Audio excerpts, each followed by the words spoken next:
Okay. Take a look at the thick bongo head that didn't fit on my drum because the bongo head was too thick to fit between the rim and the head. It was an LP bongo. And they've got bendable skin, right? Not just stuff that's glued into a metal rim, but stuff that you can literally wrap around a ring as if it was cow skin. Okay. But there's certain limitations that it's got, but it's thick enough to be able to handle that a taiko drum. Yeah. Okay. It's all about the hardware. That's the truth. Because the hardware could kill all the other drums. You got to do it in such a way that you don't end up using the hardware to kill each other. That's as you stack them up. Hardware to kill. Hardware to kill. Ah. Bolero. Software to cure. That sounds like a James Something Bond nice in the spoof. line. Yeah, really. James Bond becomes a drummer, a roadie. So he takes out a simple step. But I didn't expect my career to end up here. He's on tour with Rolling Stone. Yeah. Oh boy. Oh, baby. Oh.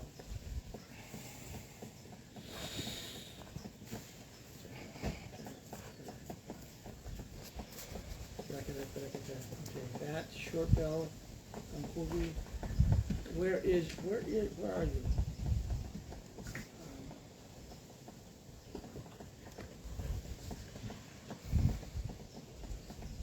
Bolero, Haitian Bolero. It would be Haitian Bolero.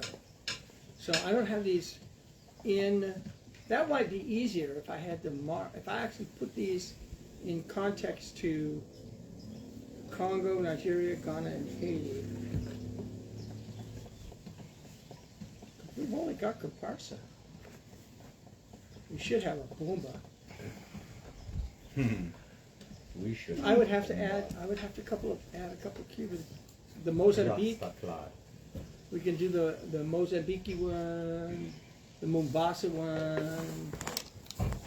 Okay. I'm still looking for. Come on, where are you? Haitian Bolero. There you go. You're way in the back.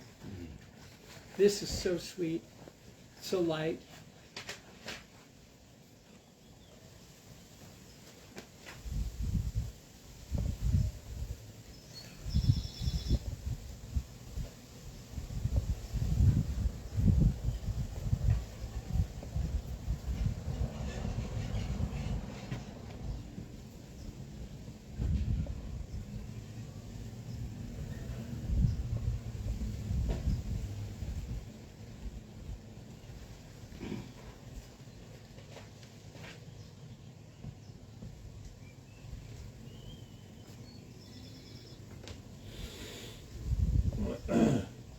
Oh, this is, oh yeah.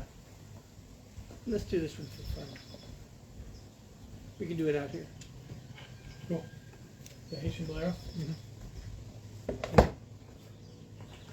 Because it takes a 4/4 and it changes what it is.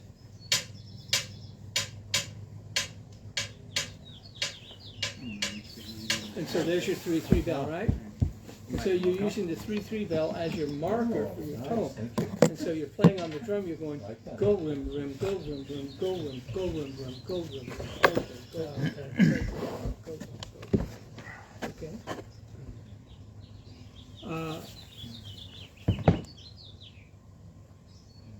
And there's a higher drum that just reinforces the go, but it goes good. Go rim rim, go rim rim, gun rim, go rim rim, go rim rim, gun rim, go rim rim, go rim rim, gun rim.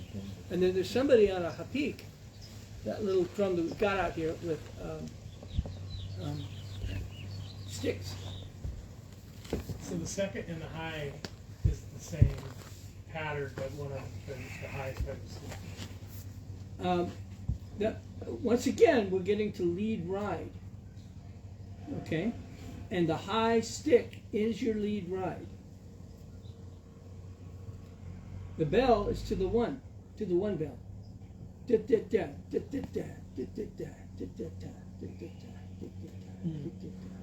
But it's so light and easy, and yet it tells you everything that you don't want to know, because it's a 4/4 that's not.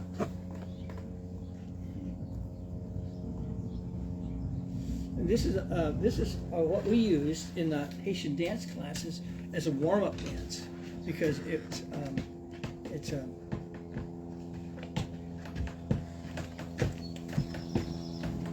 How you doing? Are you still alive?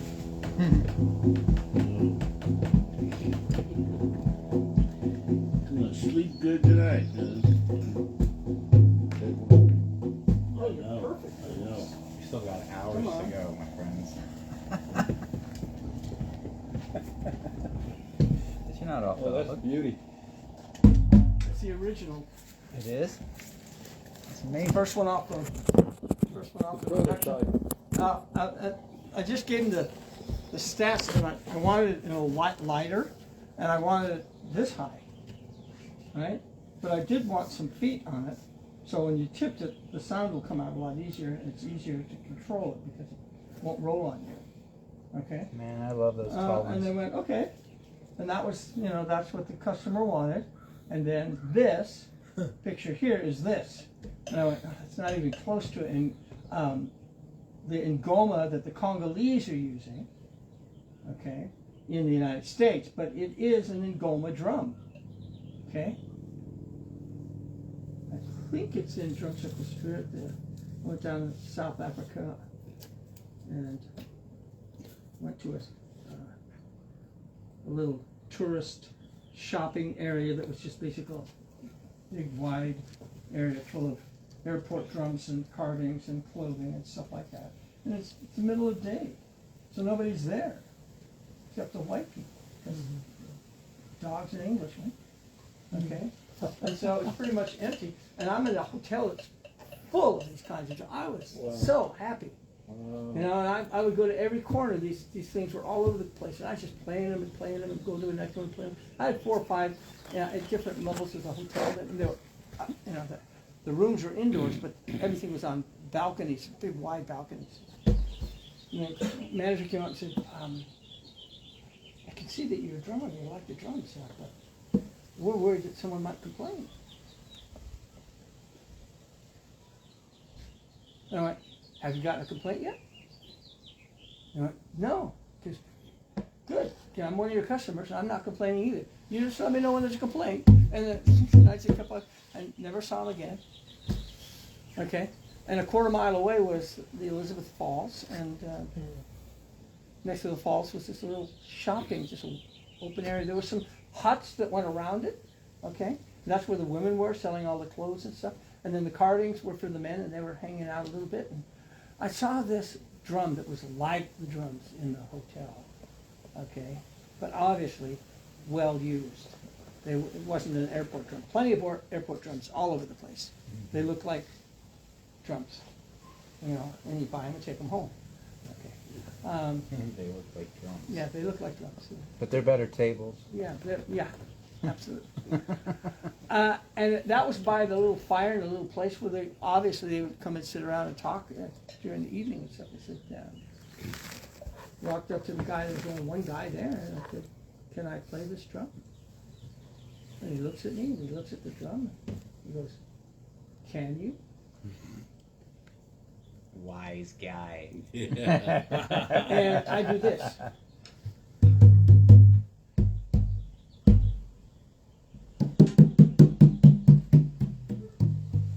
When I did that, heads poked out of the little cabins that had little huts. And the women were looking, and I did this. But the drum was in tune, and this And it is, would work. And Yeah. it happened. and I got a really good C out of it. And I just, started playing around with the CAs and the drums and stuff like that. Next time I looked up, there were 20 Africans watching this white man play with what ended up being their community drum. Okay? In ways they hadn't seen it work. Wow. Right? Oh, wow. Okay, and I started jamming out, and I looked around, and I stopped for a minute, and they all went, no, continue. And then they started dancing, and we started dancing. Some guy went and grabbed an airport drum that actually sounded good, and we started drumming together, and had a good time. and they started doing challenge dancing. The women Nice. come up and go, they'd shake their big butts. And they'd bump each other, literally bump each other out of the circle so they could do their thing. And then they'd get bumped out by Mrs. McGillicuddy and so on and so forth. There's a dance off. And I'm playing, I'm having a ball, I'm changing my rhythm to meet the women. And one of the dancers, big lady, came up and she said this, wow, right? And all of a sudden, I off, and she took my rhythm that I was playing and didn't lose a beat. She went, wow, whatever I was doing, right? And she goes, dance. Oh shit! Oh man! How'd you do, Arthur? I did the best I could. I was, Can you reenact I was, it? no, I'm 77, okay? And the fucking, That's no I think you're excuse. 78. and I was 40 or 50, I'm not sure. Diana was there. Oh, just And, lost yeah, a I decade danced. here and there. I danced. I was all sweaty and everything, and she played a break. And there was a guy who was dancing with me, okay? Oh, no, the guy was still drumming with her, but he missed the break, and I missed the break. And she chided him in Swahili or something, I don't know, okay? And basically she was saying, you fucked up, let's try it again. And she started again, and he paid more attention to her, and she did the break.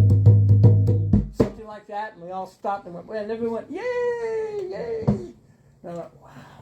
That's a moment that I carried with me. That's But great. the big moment that I carried with me was after everybody started dispersing and stuff like that. She comes up to me, she grabs my hand like this, holds it really tight, okay? And she rubs so hard that I get red marks on it. She goes, where's your skin, brother?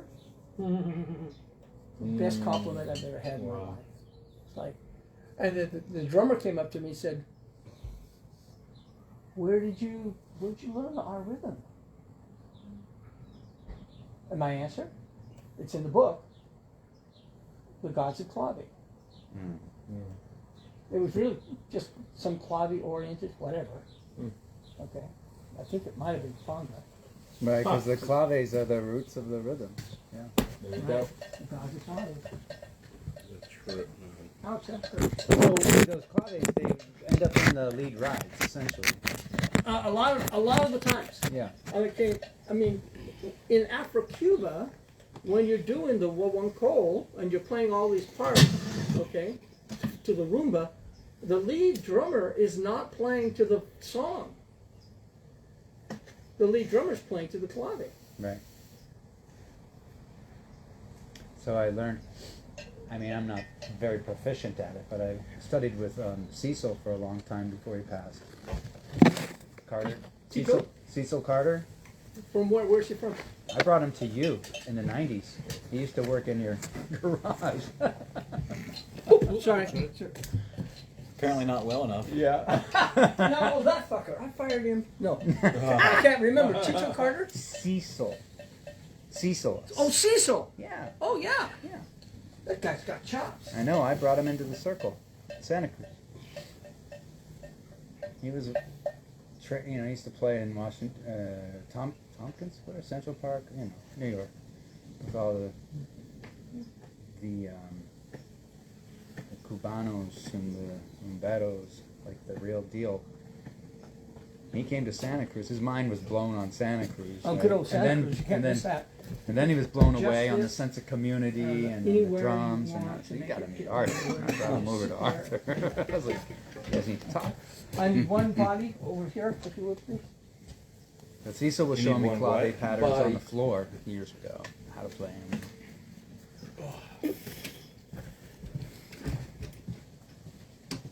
Sure, sure, sure.